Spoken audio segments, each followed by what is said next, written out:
Pejuang Langit, berjam-jam Ali Zainal dianggap tak bernyawa oleh keluarga. Namun baginya rasanya hanya seperti 1 menit yang begitu menyiksa. Ia merasakan betapa pedihnya saat nyawa seakan ditarik paksa. Hingga Allah Subhanahu wa Ta'ala mengembalikan nafas hidup ke dalam raganya.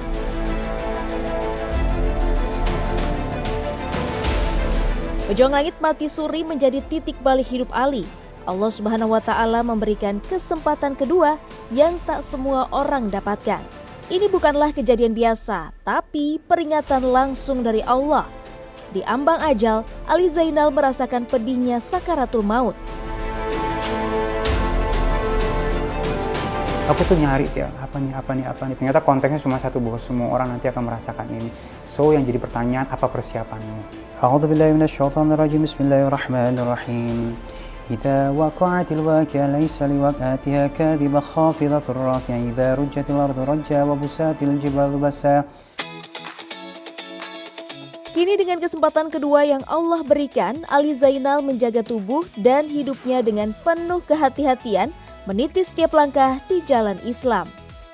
Setelah hampir 30 tahun bergelut di dunia entertain, kini Ali memilih untuk kembali ke fitrah.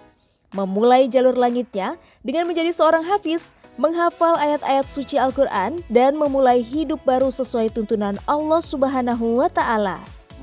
Walaqad alimtum nasy'atal ula falawla tazakkarun. Masya Allah, Pejuang Langit gini nih, luar biasa kalau diajarin langsung sama expertnya nih Bang Ali belajar. Nih. Kenapa sih Bang di umur segini tuh masih giat berolahraga rutin dan jadi tampangnya nih jadi sehat banget nih. Sekarang olahraga buat hari nanti.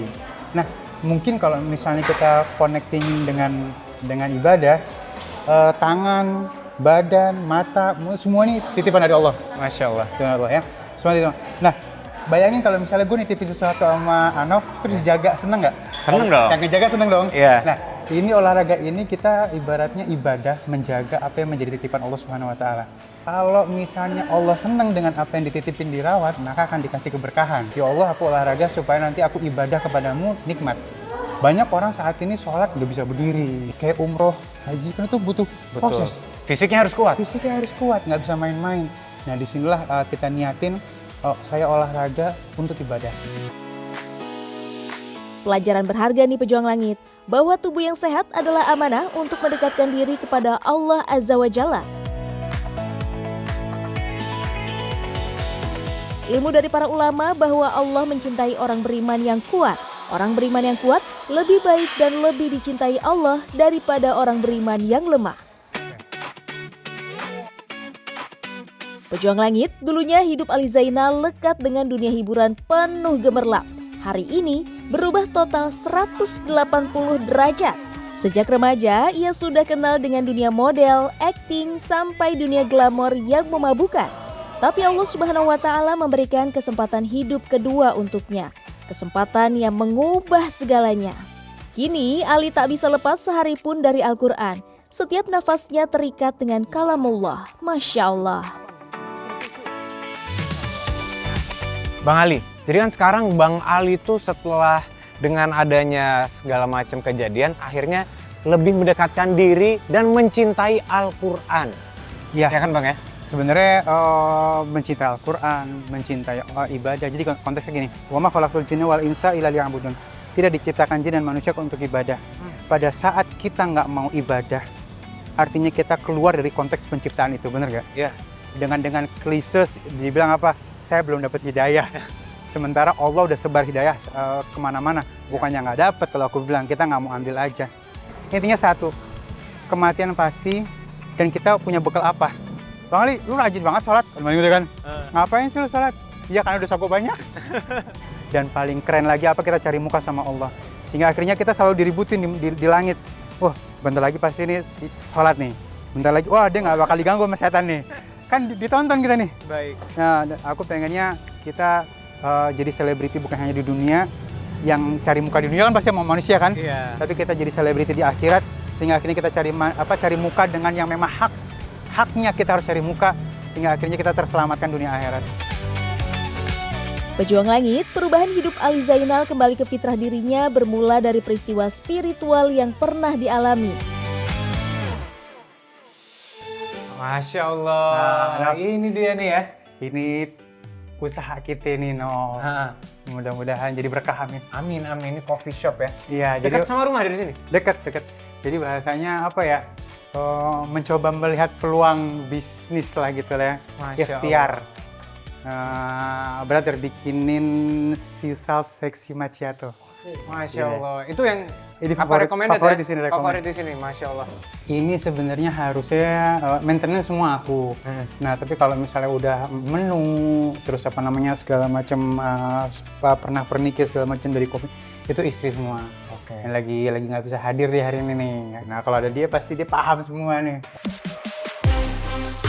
Pejuang Langit, perubahan besar itu berawal dari peristiwa mati suri yang dialami oleh Ali Zainal. Pada akhir 2006 sebelum ia menikah, hidupnya larut dalam gemerlap malam dan hiruk pikuk dunia, jauh dari keluarga bahkan Al-Quran. Namun pada malam itu tanggal 12 bulan 12 jam 12, Allah Subhanahu wa Ta'ala menegurnya dengan sakit mendadak. Nafasnya sesak dan 3 rumah sakit menolak kedatangannya, mengira ia sudah tak bisa ditolong. Nggak diterima lagi. Mereka nggak bisa nanganin. Iya. Karena napasnya udah nggak bisa. Di rumah sakit yang ketiga, aku udah nggak ada itu. Tiba-tiba pas bangun, ini udah mesin semua. Oh my God, ini gue di mana nih? Gue bilang. Tapi pas gue lihat ada mesin, berarti gue masih hidup. Aku di posisi yang bukan tempat tidur. Jadi kayak bak plastik, tau nggak sih? Kan kalau di rumah sakit itu udah bak plastik kan, kayak yang kalau orang udah rojiun ya. Di bak plastik dipakai mesin, jadi bukan lagi tempat tidur. Nah terus ada suster megang gini nih. Hei gitu kan, ini dipegang gini, itu semua badan kayak disetrum kayak brrr. Aku langsung gini keburu gitu kan. Nah di situ aku teringat bahwa orang yang syakaratul maut bagaikan dihujam 1000 jarum. Begitu kita ini ditoel di sini, ini kayak ada listrik, kayak kalau misalnya air ditetesin air tuh brrr gitu kan. Pejuang Langit, pada malam itu Ali dirawat selama 4 jam, detak jantungnya semakin melemah hingga akhirnya terhenti. Alat bantu jantung telah dipasang untuk mempertahankan hidupnya. Namun kondisinya semakin kritis, sampai keluarga pun mengikhlaskan karena tanda-tanda sakaratul maut sudah terlihat, subhanallah. Dada gue katanya, saya suntikan yang memang buat hidupin lagi gitu, kata dia gitu kan. Kalau versi orang kita angin duduk kan, angin duduk yang udah asma akut, angin duduk yang mungkin udah ngumpul, sehingga akan menghambat pernapasan. Nah, di situ disuntik, terus aku nggak tahu ditembak juga apa gitu, aku lupa. Yang jelas disuntik, badanku bangun lagi gitu. Pejuang Langit, berjam-jam Ali Zainal dianggap tak bernyawa oleh keluarga. Namun baginya rasanya seperti 1 menit yang begitu menyiksa. Ia merasakan betapa pedihnya saat nyawa seakan ditarik paksa, sampai Allah mengembalikan nafas hidup ke dalam raganya. Dalam detik itu, kematian seakan berdiri depan mata, dan yang terucap hanya satu, keinginan kembali memohon ampunan dan bertaubat sepenuhnya kepada Allah Subhanahu wa Ta'ala. Berarti rasanya tuh aneh banget Bang pada itu Bang. Yang rasa yang nggak pernah Abang rasakan sebelumnya. Jadi gini, yang bikin berat sakaratul maut itu kita nggak terima. Kita dipanggil sama Allah, itu seperti aku bilang. Masih mau hidup gitu kan. Sementara mungkin Allah punya ketentuan lain. Nah, pada saat kita melawan itu tuh kayak disitulah berasa kayak apa ya? Kayak setiap pori-pori di tangan kita itu kayak mau keluar gitu kan, mau kita harus ikhlas gitu kan. Itu kayak semua itu kayak ditarik, kayak semua teriak gitu, dan setiap bulu-bulu semuanya itu berasa banget sakitnya. Nah, pada saat seperti itu tuh itu nggak mudah gitu loh. Nah, disitulah makanya kita harus ikhlas maksudnya. Ya, disitulah kita harus ngelupain dunia, ngelupain orang-orang yang kita cintain. Nah, pada saat ingat itu baru gampang gitu. Bas. Jadi sama, pada saat balik itu seakan-akan setiap pori-pori ini kita isi lagi gitu loh. Kayak ngisi lagi kayak oke, bisa gerak lagi, ini semua bisa gerak lagi.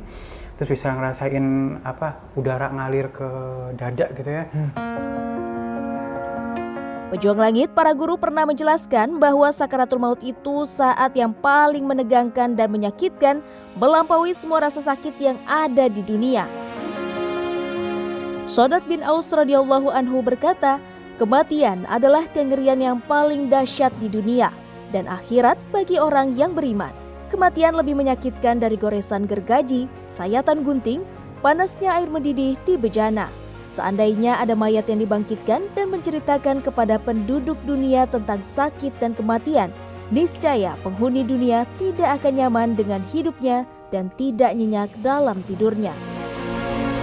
12 kena, nah aku kan bercanda sama mamaku, Ma ntar jam 4 bangunin ya. Nah selama 4 jam itu, rumah sakit pertama, rumah sakit kedua, di rumah sakit ketiga, jam 4 aku bangun. Beneran bangunnya jam 4? Jam 4 itu sadar, Ya udah Allah. di bak itu tempat tidur yang bak udah.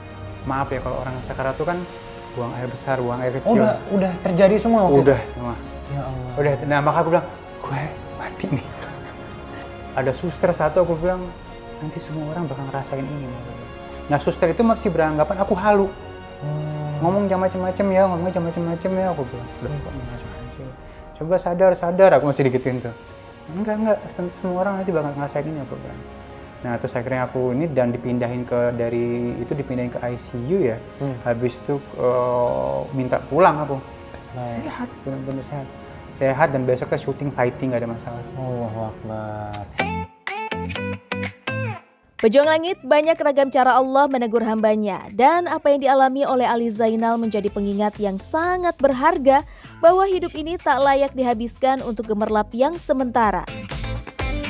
Sejak saat itu ia bertekad mengisi hidupnya dengan taubat dan amal yang lebih berkah. Masya Allah. Di situ aku nggak aneh-aneh, aku nggak nongkrong yang maaf ya yang ngawur-ngawur. Aku nggak berani lagi melakukan kalau menjadi sebuah pagar kalau misalnya mau maksiat gitu. Walaupun kadang-kadang suka lost control, ingat lagi balik gitu. Astagfirullahaladzim, maaf ya Allah, maaf ya balik gitu. Jadi namanya manusia kadang-kadang hilaf, tapi begitu aku lihat 12, udah. Jadi bisa dibilang kejadian ini sebagai hidayah yang diberikan kepada abang, Bang?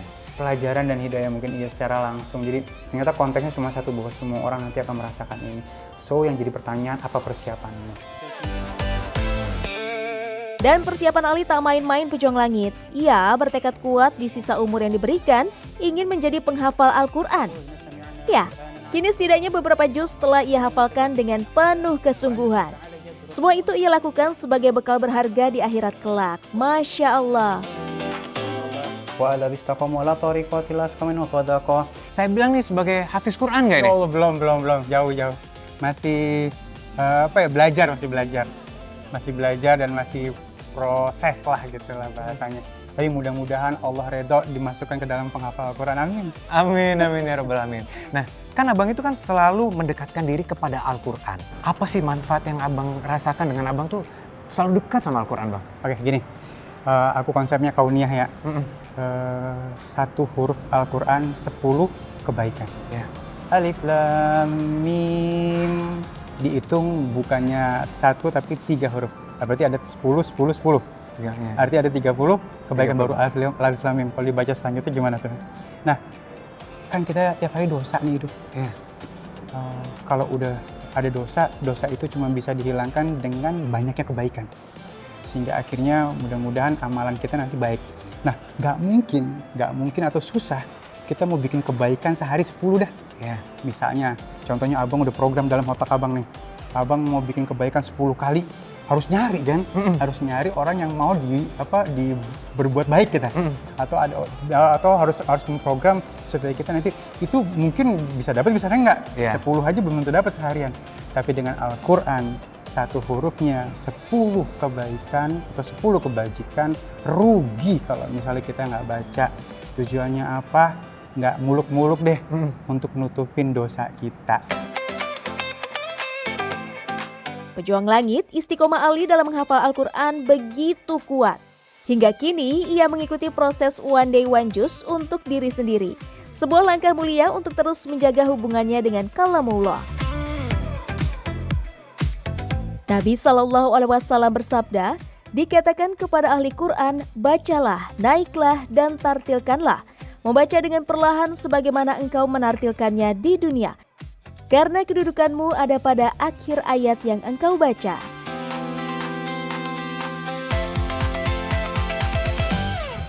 Pejuang langit, perubahan besar dalam hidup Ali tak lepas dari peran sosok sang istri yang selalu setia menemaninya untuk menjadi imam terbaik bagi keluarga. Sang istri dulunya adalah manajernya sendiri. Kini mereka hidup bersama dengan harmonis dan Allah Subhanahu wa Ta'ala memberkahi mereka dengan anak-anak yang soleh-solehah. Masya Allah. Waalaikumsalam. Wih, ini Mikail. Iya, Wah, baru balik sekolah tadi. iya tadi baru balik. Oh, ini Mikail gede banget badannya, tinggi berapa? 2 meter? Enggak dong, hampir. Hampir. Masya Allah. Ya, udah 180-an lah. Alhamdulillah. Bang Ali, kalau Bang Ali kan punya kebiasaan memang dekat sama Al-Quran nih, ya kan? Nah, kalau Mikail gimana nih? Papa, ayah suka ini nggak, ngajarin di rumah? Ya paling kalau misalkan malam Jumat tuh sering baca Yasin. Mikail, kalau ayah di rumah tuh gimana sih ngedidik anak-anaknya supaya tetap dekat terus sama Al-Quran? Paling dikasih tahu, habis itu kadang-kadang kalau misalkan emang udah 3 kali biasanya kan, kalau 3 kali dikasih tahu itu langsung keras gitu kan. Langsung galak ya? Nah, langsung dikasih tahu gitu. Maksudnya kamu kalau nggak ngelakuin itu gini. Tapi kadang-kadang dikasih tahu dulu baru kalau emang udah nggak bisa dimarahin gitu. Oh, berarti ayah tetap ngasih alasan kenapa harus melakukan itu ya? Kasih alasan dulu. Pejuang langit, Mikail termasuk calon hafiz juga loh. Keteladanan Ali di rumah membuat Mikail juga ikut cinta pada ayat-ayat Al-Quran. Salah satu surat favorit Mikail adalah surat Ad-Duha yang dianggap sebagai surat penyejuk hati untuk ayah ibunya. Masya Allah. A'udzubillahi minasyaitonirrajim. Bismillahirrahmanirrahim. Wadduha wal-laili idza saja ma wadda'a rabbuka wa ma qala. Walal akhiratu khairul laka minal ula. Wa amma bi ni'mati rabbika fahaddits. Nyari yang aman bacaannya dia. Pulang langsung dikoreksi nih jangan-jangan nih Bang ya. Wah mantap, Masya Allah, luar biasa. Nah Bang, jadi kalau Abang tuh mendidik anak-anak di rumah tuh seperti apa sih Bang? Supaya tetap sholatnya tepat waktu, agama sama Al-Qurannya nggak jauh Bang? Ada kalimat gini, ketok pintu rumah orang itu 3 kali, kalau nggak ada tinggalkan. Itu buat orang yang nggak kita kenal. Ya. Tapi kalau misalnya orang itu adalah merupakan kerabat, apalagi anak atau istri, ketuk pintu orang itu 3 kali, kalau nggak ada paksa. Jadi ya aku kasih tahu sekali, 2 kali, 3 kali, maka kalau ketiga aku keras. Ya. Ya, aku bilang, kenapa? Karena di dalam satu rumah tugas abang ngasih tahu kalau ada satu yang nggak sholat atau satunya, maka kena semuanya. Baik. Nah terus akhirnya dia juga kadang-kadang aku minta didoain, sehingga akhirnya termotivasi buat dia, apa ini sholat sih? Kamu sholat karena harus doain abah. Pejuang langit Ali tak hanya memperkuat ibadah dan menjadi seorang hafiz, tapi di tengah jadwalnya yang padat, hatinya selalu terpaut dengan masjid. Baginya, masjid adalah pusat hidup. Ia memakmurkannya bukan hanya dengan sholat tepat waktu saja, tapi juga aktif dalam berbagai kegiatan. Keberkahan terus mengalir. Hampir 3 dekade berkarir, Ali tetap eksis tanpa harus mencari sensasi. Rezekinya tak hanya terlihat dari keluarga yang harmonis, namun juga Allah Subhanahu wa Ta'ala bukakan pintu pekerjaan yang tak pernah terputus. Masya Allah. Semua ini bukan semata karena keistiqomahannya berpegang pada Al-Quran, tapi juga berkah dari amalan doa-doa jalur langit yang terus ia jaga. Pejuang langit, perjalanan Ali Zainal adalah pengingat bagi kita semua bahwa hidup di dunia hanya sementara. Sementara yang kekal adalah setelah kematian. Hidayah itu adalah karunia, sementara istiqomah adalah penjaganya. Tanpa keduanya, iman akan mudah goyah. Semoga kita mampu bertahan dalam kebaikan sampai Allah Subhanahu wa Ta'ala menutup perjalanan kita dengan husnul khotimah. Allahumma amin.